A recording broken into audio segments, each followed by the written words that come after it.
Hello, this is Maggie Hernandez-Knight. I'm here. This is take two on this live tonight because, again, technical issues all the time. So, okay, I am a self-empowerment leader, not tech person, but I will get there eventually. And how can I say, I am stretching this out a little bit because I want to wait for maybe one or two people to join me tonight, although it doesn't matter because you can get this on the replay.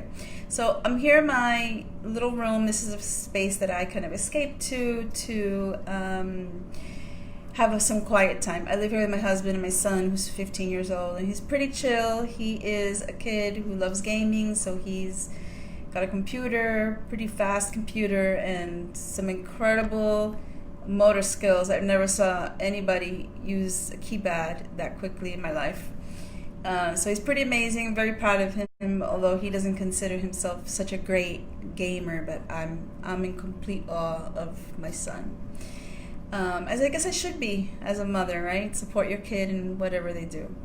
So I wanted to come in and just talk about this a little bit. I've been kind of away for about a week or so, and there was a reason, because I was kind of feeling like a little bit in the dumps, and I wanted to talk about what I do to get through this, because I think it could be helpful to other people. It started because the allergies for me kicked in, and once my body, kind of takes me down, I've noticed, and this is a pattern not just for me, but for lots of other folks, that once your body takes you down and you're not able to do much, and you're kind of in the state of stillness, right?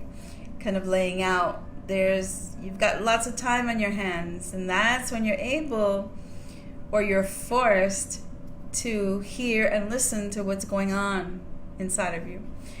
And so certain things were bubbling up inside of me during this time where I was feeling sick and kind of nursing myself back to health that I didn't want to deal with. Very painful, old, stuff that I've been carrying, obviously. And some new things about myself that I'm learning that have been very difficult to accept. But before taking a moment to really listen and to hear what is there, I was just feeling all this stuff bubbling up inside of me and trying to stuff it down. And then I finally decided to go in. And how do you go in? So I took a journal. I'm a journaler since the age of probably like 11. And I like to write. Writing is a way for me to process and get things out of my system. So I start writing. And in the process of writing, it starts to bubble up for me. What is going on with me? Why have I been feeling kind of down like for the past week? And it's painful. Once you make the realization of this is what's going on with me and these are the things about myself that I have to face, it's very difficult. And for a lot of us, we may want to be in this state of feeling down and feeling bad for ourselves and feeling sorry for ourselves and not wanting to deal with the realities of our situation. But really, it's to your benefit, because whether you deal with it or you don't, you're still going to be in pain. And so the reality is that you have to make the decision, right? You're going to be in pain anyway, so which do you choose? Dealing with or running away from? And for me, I typically try to make the decision of dealing with. There are some things maybe that I may stuff down unconsciously that I don't know about, but once it bubbles up, I typically will decide to go with it and to feel whatever it is that I'm feeling. And I like to use the writing as a tool, so I always go back in and I begin to ask myself the questions.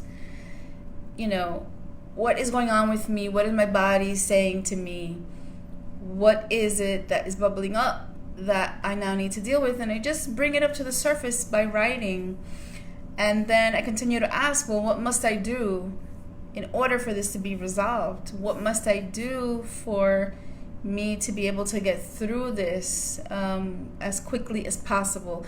And typically my gut feeling will pop up and I will write something down, and I always go back to it and I look at it and I ask myself if this feels right.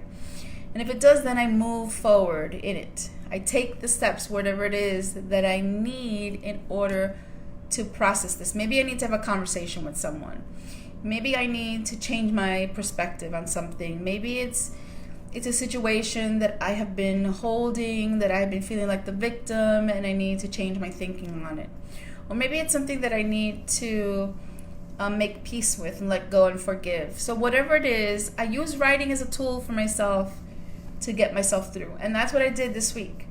Feeling kind of just, in a bad place physically, that took me into this other space where I was forced to start feeling whatever was bubbling up inside of me.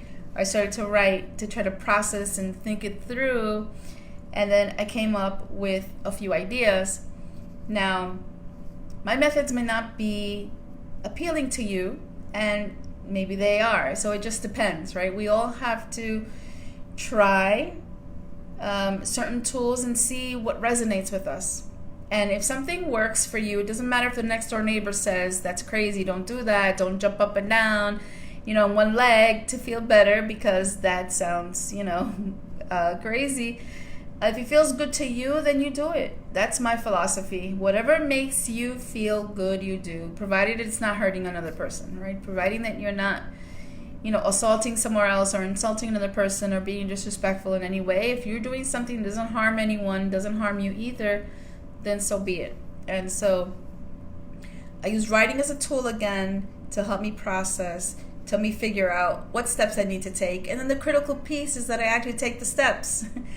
And so I take the steps. If it means I have to have the conversation, or I need to forgive and let go of something painful in my life, or if I need to face the reality of the fact that maybe I've been wrong in a certain situation that I need to own up to, that I need to fix in some way, then I do that. But the important piece is that you allow yourself, A, to feel, B, you ask the questions. If you come up with a solution, that you actually take the steps to make it happen.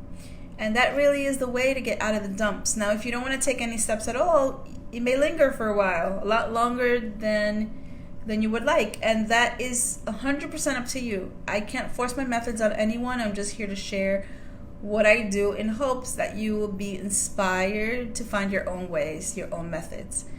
So that's all for now. Have a good night. I hope my mic worked this time so that there's not a bunch of fuzz. And I'll see you next time. Bye-bye.